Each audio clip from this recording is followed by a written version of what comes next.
Coucou, bienvenue sur ta guidance sentimentale pour ce mois de février 2026. Cette guidance est pour les signes solaires, ascendants, lunaires et vénusiens. Elle ne peut pas parler à tout le monde puisque c'est une guidance générale, donc n'hésite pas à aller voir tes autres signes pour un autre message ou un complément de message. Pourquoi pas revenir plus tard sur cette guidance puisque ce qui ne te parle pas tout de suite peut te parler un petit peu plus tard. En description sous cette guidance, je te mets mon lien si tu souhaites réserver une guidance privée avec moi, tous les tarots et oracles que j'utilise, le lien également si tu souhaites aller découvrir ma deuxième chaîne YouTube. Et puis voilà, je te souhaite un bon visionnage, j'espère que cette guidance pourra t'aider, te soutenir, t'apporter des conseils, de l'apaisement, peu importe, tant que ça t'apporte du positif, le reste tu le laisses de côté. Moi je te fais un gros bisou et je te retrouve sur la table. À tout de suite. C'est parti. Cette guidance sentimentale sera pour mes derniers, elle sera pour mes vierges. Bienvenue mes vierges sur votre guidance et sur ma chaîne. J'espère que vous allez bien. Alors, je vais, pour votre domaine sentimental, donc que vous soyez célibataire ou en couple, voir dans un passé proche d'où on vient. Quelle énergie, quelle prise de conscience, même si la prise de conscience dans un passé proche ou ce qui a bougé dans un passé proche se positionne dans un truc qui est plus lointain, mais c'est ce que voilà, d'où vous venez là depuis assez récemment, où vous en êtes et vers quoi on va. Et ensuite j'irai compléter avec le tarot. Allez, c'est parti pour mes vierges. S'il vous plaît, pour mes vierges, d'où on vient dans le domaine sentimental. La polyvalence. Eh ben c'est bizarre, mais j'ai... Elle était vachement souple, quoi. Moi, rien que de le voir, j'ai l'impression de me faire un tour de rein. Il y a que moi ou pas? Ah, il m'arrange. J'ai un truc quand même méga... la polyvalence. Alors oui, on a essayé peut-être d'être un petit peu partout, être là, être juste, être adapté. On vient peut-être aussi d'un passé proche où, quand on fait le bilan des relations sentimentales qu'on a dans le passé, on s'est rendu compte que finalement, il y a eu des choses dans certaines relations, certaines personnes qui étaient différentes d'une autre relation, etc. On fait un peu peut-être le mix de tout ce qu'on retire de mieux dans chacune des relations pour, symboliquement évidemment, dans une liste qui vous appartient et qui est légitime et que vous avez le droit, qui fait partie de votre jardin secret, je dirais de prendre un petit peu tout ce qui vous a été bien, tout ce que vous avez aussi constaté de moins bien et que par contre ça fait partie des critères importants à ne pas vivre, voilà. Mais surtout on pioche un petit peu toutes les particularités de ce qu'on sait avoir aimé dans les relations ou à certains moments, voilà, qui conviennent au vous d'aujourd'hui et qui peut-être, j'ai envie de dire presque, vos critères à vous, qui vous vont bien sur le type de personne précise que vous cherchez pour les célibataires. J'ai un truc comme ça. Maintenant, il peut y avoir quand même ce truc de polyvalence, c'est-à-dire que on a essayé de toujours être plutôt clair dans sa façon de communiquer, toujours être plutôt adapté et dans sa joie de vivre et en même temps dans ce qui répondait aux critères d'adaptation de l'autre. Voilà, enfin, je veux dire, on a essayé de faire au mieux. C'est comme ça que je le vois. Et quelle que soit la conclusion que vous tirez ou la prise de conscience que vous avez eue récemment, ça peut être aussi, je suis en relation, je suis en couple et je me rends compte que quand même, je suis plutôt, je me démerde pas mal. J'ai un truc comme ça. Polyvalence, c'est je suis plutôt souple, ou je constate que j'ai réussi à m'assouplir sur certaines peurs, certaines appréhensions, certaines exigences que j'avais, etc. Finalement, peut-être que je le vis bien. Je peux avoir aussi plutôt le côté polyvalence dans le style, bah, je suis tellement polyvalent, souple, je comprends tellement l'autre dans les détails, etc. que j'ai tendance peut-être à être peut-être trop souple à certains moments et que ça me mette dans des positions un peu pas forcément confortables, mais voilà, il y a la notion de prise de conscience. S'il y a de la suradaptation, qu'il y a trop de choses qu'on prend sur soi et qu'on essaie d'être trop souple, qu'on se rend compte qu'on est peut-être trop souple et trop leste et trop large dans sa façon de communiquer ou répondre ou quoi avec l'autre personne, peut-être que on constate qu'il faut qu'il y ait une certaine souplesse Mais si on est déjà très très souple, mais que limite on nous en demande encore plus ou trop, bah, on conscientise qu'on est peut-être un peu trop souple et qu'à un moment donné, voilà. Donc là, prenez vraiment comme ça résonne, hein, mes vierges. Bon. Alors, dans la polyvalence, qu'est-ce qu'on a? Le 2 de bâton.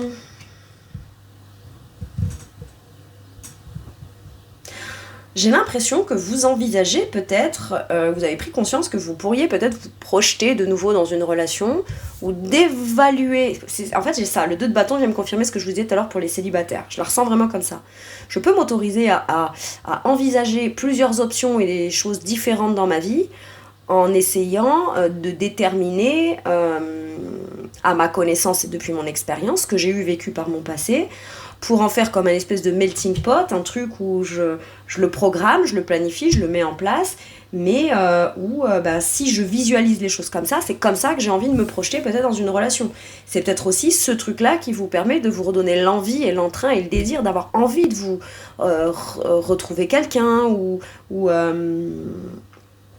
de planifier des choses, de vous projeter. C'est peut-être la meilleure façon qu'aujourd'hui, qui est la plus adaptée pour vous. Je sais pas aujourd'hui, mais je sais pas pourquoi, j'ai l'impression que c'est là quand même. Et on en est à, ok, je fais un point, je planifie, mais c'est pas pour comment je vais me sacrifier ou pas y aller. C'est plutôt, ok, j'ai peut-être besoin de communiquer d'une façon un peu souple pour expliquer à l'autre ce que moi je veux pour plus tard aussi. Donc il peut y avoir des divergences d'opinion avec le 2 de bâton, c'est pas vraiment une dualité, mais c'est plutôt chacun n'arrive pas peut-être à clarifier ses propos pour s'assurer qu'on pourra passer à l'action précisément dans la direction, mais il peut y avoir des discussions possibles pour pouvoir, là si on est en couple, aller vers quelque chose qui a l'air d'être plutôt passionnant pour vous. D'accord ? J'ai un truc comme ça. Bon. Où est-ce que vous en êtes ? La réussite, ouais, c'est déjà là. Hein. La réussite, c'est quoi ?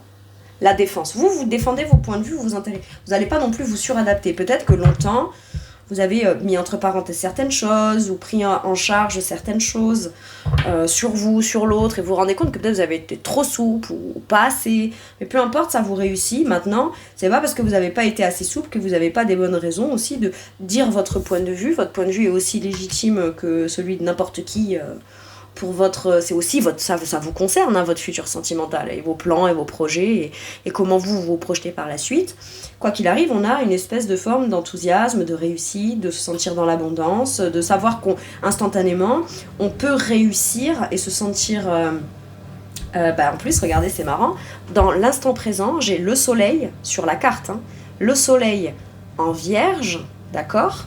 Dans la maison 10, donc qui est la maison de la carrière, des ambitions et du statut, et peut-être que vous arrêtez aussi peut-être de vouloir trop vous suradapter à l'autre au risque vous de ne pas aller vous réaliser dans votre projet, votre carrière, etc. Maintenant, pour certains célibataires, ça peut vouloir me dire que tous vos talents, votre polyvalence, votre multipotentiel, ce que vous avez pris en considération sans pour autant l'envisager dans une envergure sentimentale,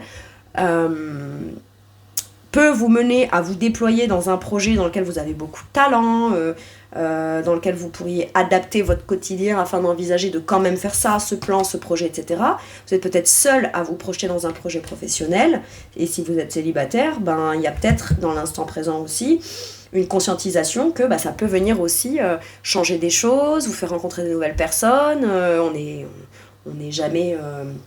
à l'abri de rien et du coup se dire et si finalement ce dans quoi j'ai envie moi de m'épanouir, pour lequel j'ai du talent et que j'envisage de mettre en place, je devrais pas le mettre en place, et peut-être que mon destin sentimental dans l'instant présent se jouera là-dedans, mais je me sens quand même déjà dans de la réussite personnelle, professionnelle, un projet ou quelque chose que j'envisage. Pas forcément professionnel, mais c'est peut-être j'ai besoin de changer d'air, j'ai besoin de m'adapter, d'être dans un environnement, d'un truc qui est plus adapté pour moi, qui me permettra de plus me relaxer et pouvoir venir déployer mes talents, mon potentiel. Si pour ça il vous faudrait peut-être, je sais pas, déménager, avoir une maison avec un atelier pour pouvoir avoir plus de place, une meilleure organisation, pour pouvoir pratiquer un talent. J'ai l'impression que directement ou indirectement, ce talent ou ce que ça demandera d'envisager, de commencer à mettre en place pour pouvoir faire ça, quelle que soit la façon, le contexte, etc., ou le domaine que ça concerne, ça peut venir également produire la réussite dans ça, vous faire sentir beaucoup plus riche, épanoui, retrouver une richesse dans votre productivité, créativité, là où vous avez envie de produire, comment vous avez peut-être aussi envie de gagner votre argent. Mais visiblement, ça a l'air d'être aussi un enrichissement potentiel. On n'omet pas le fait que pour les célibataires, ça pourrait venir représenter une occasion de pouvoir rencontrer une nouvelle personne, même en passant par un truc qui vous passionne ou qui vous demande de déménager. Donc ça aura peut-être rien à voir avec la passion et la maison, mais ça peut être le voisin ou la voisine, vous voyez ce que je veux dire? Et mine de rien, ça compte, ça a l'air de compter. Bon. Je peux avoir aussi l'idée d'avoir pris conscience qu'on a fait quelque chose, où on est actuellement dans la réussite professionnelle, où on commence à envisager une suite sentimentale, ou peut-être, admettons, je sais pas moi, vous voulez réussir dans un projet professionnel, la carrière, les ambitions, etc. Mais vous avez quelqu'un dans votre vie, et ben peut-être qu'il serait temps on trouve une solution pour que là où ça vous demande d'aller, ou comment vous aimeriez mettre en place les choses, dans l'instant présent, vous puissiez réussir à atteindre l'accord de la personne avec qui vous êtes, qui visiblement pourrait aussi envisager de vous suivre pour que vous puissiez pleinement vous réaliser. Ok. Ça, on y arrive. Ouais, on y arrive. As de denier. Pour moi, c'est la même énergie.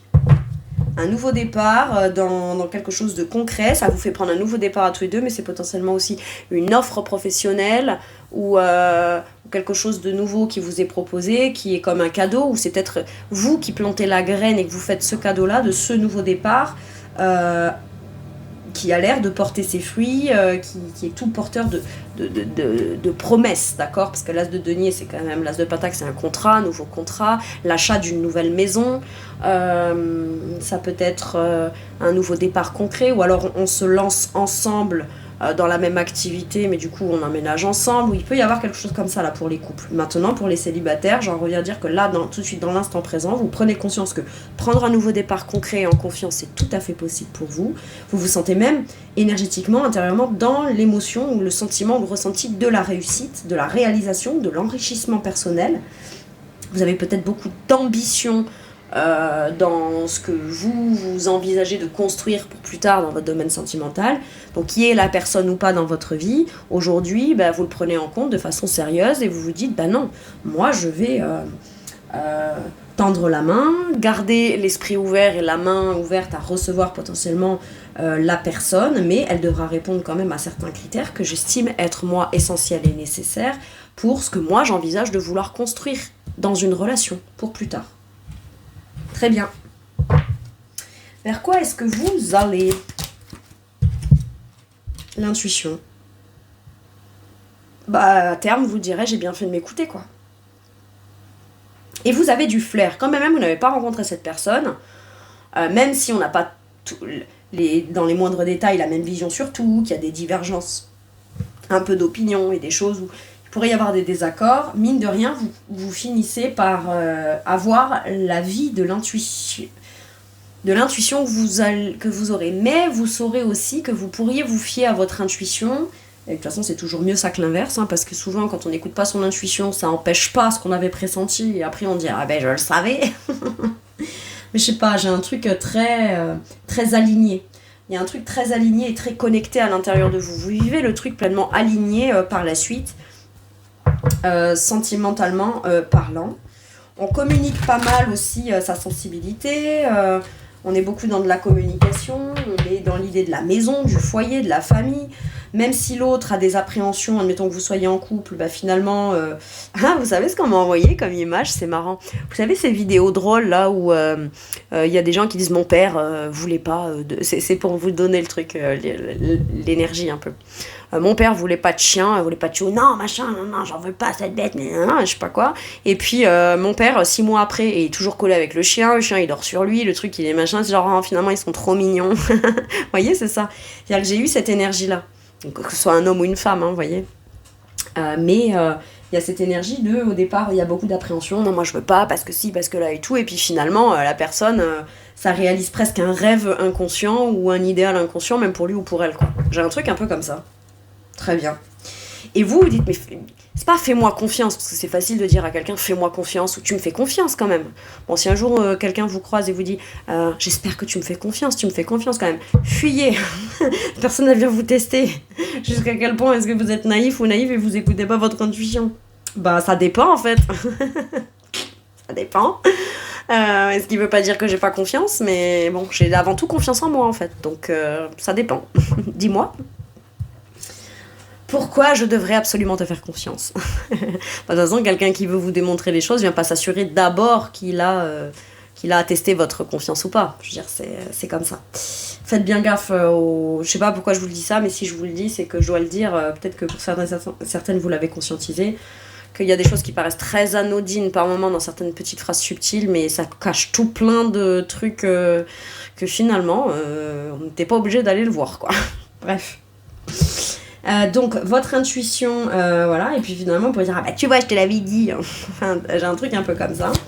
Mais quoi qu'il arrive, on vous dit que même si vous dites, tiens, je m'écoutais pas dans le pro, et maintenant que je m'écoute dans le pro, dans ce qui me passionne, mon activité, etc., ça me fait aussi rencontrer quelqu'un pour les célibataires, et ben voilà, j'ai bien fait d'écouter mon intuition. Ah bah oui, putain, pardon. La reine de couple, bien sûr qu'elle fait bien d'écouter son intuition, mais elle se sacrifiera pas, elle se sacrifiera plus. Si vous êtes en couple, moi j'entends la personne dire, écoute, moi j'ai trouvé ma place, mon endroit, ma maison, ce que je veux faire c'est ça et tout, et je veux absolument le faire avec toi. Et c'est pas, est-ce que tu me fais confiance ou fais-moi confiance, c'est...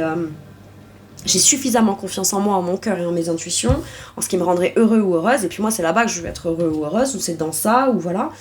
Il y a peut-être un truc qui fait que vous avez besoin de le vivre avec l'autre et ça a l'air de